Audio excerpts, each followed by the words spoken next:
മാഹി കിച്ചണിലേക്ക് എല്ലാവർക്കും സ്വാഗതം. ഇന്നത്തെ നമ്മളുടെ റെസിപ്പി ഒരു കുമ്പളങ്ങ പുളിങ്കറിയുടെ റെസിപ്പിയാണ്. നല്ല അടിപൊളി കറിയാണ്. അതിന് വേണ്ട ഇൻഗ്രീഡിയൻസ് എന്താണെന്ന് നോക്കാം. ഒരു കുമ്പളങ്ങ ഒരു ചെറിയ പീസ് ഞാൻ എടുത്തിട്ടുള്ളൂ കേട്ടോ. ഇതുപോലെ കട്ട് ചെയ്തിട്ടുണ്ട്. കുറച്ച് വലുതാക്കി കട്ട് ചെയ്യണം കേട്ടോ. ഒരു 5 പച്ചമുളക് എടുത്തിട്ടുണ്ട്. കുറച്ച് കറിവേപ്പില. പച്ചമുളക് 5 എണ്ണം എടുത്തത്. മുളക് പൊടി നമ്മൾ ഇതിൽ യൂസ് ചെയ്യില്ല, അതുകൊണ്ടാണ് കേട്ടോ. ഇനി ഒരു ചട്ടി അടുപ്പത്ത് വെക്കുക. അതിലേക്ക് നമുക്ക് ഈ കഷ്ണങ്ങൾ എല്ലാം അരിഞ്ഞ് വെച്ച കഷ്ണങ്ങളൊക്കെ ഇടുക. ഇത് സിമ്പിളായി ചെയ്തെടുക്കാൻ പറ്റുന്ന, വളരെ എളുപ്പത്തിൽ ചെയ്തെടുക്കാൻ പറ്റുന്ന കറിയാണ്. വർക്ക് ചെയ്യുന്നവർക്കൊക്കെ വളരെ എളുപ്പത്തിൽ നമുക്ക് ജോലി തീർക്കാം. ഇങ്ങനെ ഒരു കറി ഉണ്ടെങ്കിൽ കുറച്ച് മഞ്ഞൾപ്പൊടി ഇടുക കേട്ടോ. അതിന് വേവാൻ ആവശ്യമായ വെള്ളം, അധികം വെള്ളം വെക്കരുത്. കാരണം നമ്മൾ ഇതിൽ പുളിയാണ് ഇതിൽ പിഴിഞ്ഞൊഴിക്കുന്നത്. നമ്മൾ മോര് ഒഴിക്കുന്നില്ല, തക്കാളി ഇടുന്നില്ല, ഇതൊന്നും ചെയ്യുന്നില്ല. പുളിയാണ്. അപ്പോൾ വെള്ളം നമ്മൾ കൂടിപ്പോകാൻ പാടില്ല കേട്ടോ. ഇനി ഇതൊന്ന് മിക്സ് ആക്കിയത് ഇപ്പോൾ ഉപ്പിടണ്ട, വെന്തതിന് ശേഷം ഉപ്പിട്ടാൽ മതി കേട്ടോ. ഒന്ന് നന്നായി അടച്ച് വെച്ച് വേവിക്കാൻ വെക്കുക കേട്ടോ. നല്ലോണം ഒന്ന് വെന്ത് വരട്ടെ.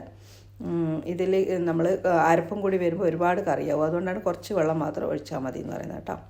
നല്ലോണം വെന്ത് വരട്ടെ. വന്ന് കഴിഞ്ഞാൽ നമുക്ക് ഇതിലേക്ക് പുളി പിഴിഞ്ഞൊഴിക്കണം. ഒരു ഹാഫ് വേവിൽ മാത്രം, ഒരു 3/4 വേവ് ആവണം കേട്ടോ, എന്നാലേ ആക്കാവും. കുറച്ച് തേങ്ങ ഞാൻ എടുത്തിട്ടുണ്ട്. ഏകദേശം ഒരു 3/4 കപ്പ് ഉണ്ടാവും. ഒരു 1/4 ടീസ്പൂൺ മഞ്ഞൾപ്പൊടി, അതിലേക്കും നമ്മൾ 1/4 ടീസ്പൂൺ മഞ്ഞൾപ്പൊടി ഇട്ടിട്ടുണ്ട് കേട്ടോ. ഇതൊന്ന് വെന്ത് വന്നിട്ടുണ്ട്. ഇതാണ്ട, ഇത് ഫുള്ളായിട്ട് വെന്ത് പോകില്ല. ഒരു ഹാഫും അല്ല 3/4 ആ ഒരു ഇതിൽ ഫുള്ളായിട്ട് വെന്ത് കഴിഞ്ഞാൽ നമ്മൾ ലാസ്റ്റ് ആകുമ്പോൾ നല്ലോണം ഉടഞ്ഞു പോകും. ഇങ്ങനെ ഉടയാൻ പാടില്ല. നമ്മൾ കഷ്ണം നല്ലോണം കടിക്കാൻ കിട്ടുന്ന തരത്തിലാവണം, എന്നാൽ വേവുകയും ചെയ്യണം കേട്ടോ. ഇതൊരു ഹാഫ് വേവായിട്ടുണ്ട്. ഞാനിത് പുളി ഒഴിക്കുകയാണ്. ഇതിലേക്ക് പുളി പിഴിഞ്ഞൊഴിക്കുകയാണ്. നെല്ലിക്ക വലുപ്പത്തിലുള്ള പുളി ഇതിലേക്ക് ഞാൻ പിഴിഞ്ഞൊഴിക്കുന്നുണ്ട്. ഇതിൽ തക്കാളിയും ഓരോന്നും എടുക്കാത്തതുകൊണ്ട് ഈ പുളീൻ്റെ ഒരു ഇതാണ് നമുക്ക് ഉണ്ടാവുക. പുളിങ്കറിയാണ് ഉണ്ടാവുക.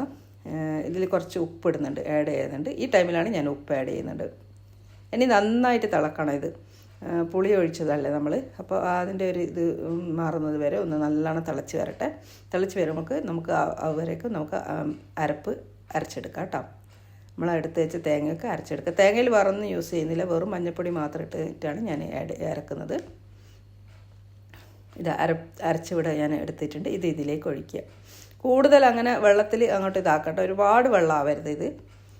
എന്നാലും കുറച്ചുകൂടെ ഒരു ഗ്രേവി വേണം കേട്ടോ.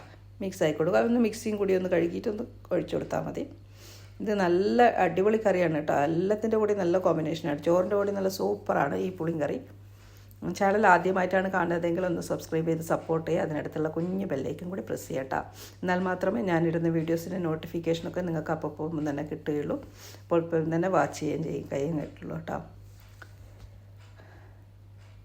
ഇനി ഒന്ന് അടച്ച് വെക്കുക. നമുക്ക് നല്ലോണം തിളച്ച് വരട്ടെ. തിളച്ച് വന്നാൽ മാത്രമേ വറവിടൂ. വളരെ പെട്ടെന്ന് കഴിയുന്ന കറിയാണെന്ന് ഞാൻ പറഞ്ഞില്ലേ. പെട്ടെന്ന് നമുക്ക് തട്ടിക്കൂട്ടാൻ പറ്റുന്ന ഒരു കറിയാണ്. ചോറിനൊരു കറി വേണമെന്ന് തോന്നുമ്പോൾ എടുക്കാൻ പറ്റുന്ന ഒരു കറിയാണ്. ഇത് കറിയൊക്കെ നമുക്ക് വെച്ച് വെച്ചാൽ 2-3 ദിവസം നല്ലോണം യൂസ് ചെയ്യാം. പുറത്ത് വെച്ചാലും കുഴപ്പമില്ല, ഫ്രിഡ്ജിൽ വെച്ചാലും കുഴപ്പമില്ല. നല്ല ടേസ്റ്റാണ്. ഇത് വെക്കും തോറാണ് ഇതിൻ്റെ ടേസ്റ്റ് കൂടുന്നത്. ഞാനൊരു ഫ്രൈ പാൻ അടുപ്പത്ത് വെച്ചിട്ടുണ്ട്. അതിലേക്ക് കുറച്ച് വെളിച്ചെണ്ണ ഇട്ടിട്ടുണ്ട്. ഇതൊക്കെ വെളിച്ചെണ്ണ തന്നെ ഉണ്ടാക്കിയെടുക്കണം. അതൊരു ടീസ്പൂൺ കടുക്, കുറച്ച് കറിവേപ്പില, നമ്മൾ സാധാരണ വറവിടുന്ന പോലെ തന്നെ വറ്റൽമുളക് എല്ലാം ഇട്ട് വറവിടുക കേട്ടോ. കടുക് ഇട്ട് പൊട്ടട്ടെ. അതിന് ശേഷം കുറച്ച് ഉലുവ വേണമെങ്കിൽ ഇടാം കേട്ടോ. ഞാനിപ്പോൾ ഒരു നുള്ളു ഉലുവ ഇടുന്നുണ്ട്. ഒരു 2 ടീസ്പൂൺ ഉലുവ ഇടുന്നുണ്ട്. ഉലുവേൻ്റെ ടേസ്റ്റ് ഇഷ്ടമുണ്ടെങ്കിൽ മാത്രം ഇട്ടാൽ മതി. ഇനി കുറച്ച് 2 വറ്റൽമുളക്, കുറച്ച് കറിവേപ്പില ഇട്ട് നന്നായിട്ട് വറവിട്ട് കഴിഞ്ഞാൽ ഇതിലേക്ക് നമുക്ക് ഒഴിച്ചു കൊടുക്കുക കേട്ടോ. കുറച്ച് കറിവേപ്പില ഇനി നമുക്ക് ഇതിലേക്ക് ഒഴിച്ചു കൊടുക്കുക. വളരെ എളുപ്പത്തിൽ ചെയ്തെടുക്കാൻ പറ്റുന്ന ഒരു കറിയാണ്. എല്ലാവരും ഒന്ന് ബാച്ചിലേഴ്സിനൊക്കെ ചെയ്യാൻ പറ്റുന്ന, വളരെ എളുപ്പത്തിൽ ചെയ്തെടുക്കാൻ പറ്റുന്ന ഒരു കറിയാണ്. എല്ലാവരും ഒന്ന് ട്രൈ ചെയ്ത് കേട്ടോ. ഇതുപോലെ ഇതിന് കൂടെ ഒരു ചമ്മന്തി മാത്രം മതി. മീനില്ലെങ്കിൽ നമുക്ക് ഊണ് കഴിക്കാൻ പറ്റും ഈ ഒരു കറി ഉണ്ടെങ്കിൽ. എല്ലാവരും ഒന്ന് ഇതുപോലെ തന്നെ ട്രൈ ചെയ്ത് നോക്കണം. കുറച്ച് പുളി മാത്രം എടുത്താൽ മതി കേട്ടോ. മുളക് പൊടിയൊന്നും ഇടാത്തതുകൊണ്ട് പച്ചമുളകിൻ്റെ എരിവൊക്കെ ഓരോരുത്തരുടെ ഇഷ്ടത്തിനനുസരിച്ച് കൂട്ടുകയും കുറക്കുകയും ചെയ്യുക. വേറൊരു എരിവിന് വേറൊന്നും നമ്മൾ ചെയ്യുന്നില്ല കേട്ടോ. ഇത് മാത്രമേ ഉള്ളൂ. ഒരു കഷ്ണം ഇളവുണ്ടെങ്കിൽ നമുക്ക് ഇങ്ങനെ ഒരു കറി വെച്ചുണ്ടാക്കാം ചോറിന്. അങ്ങനെ ഞാനിവിടെ സെർവ് ചെയ്തിട്ടുണ്ട്. നല്ല അടിപൊളി കറിയാണ്. എല്ലാവരും ഒന്ന് ട്രൈ ചെയ്ത് നോക്കും കേട്ടോ. ഇതുപോലെ തന്നെ ഉണ്ടാക്കി നോക്കണം കേട്ടോ.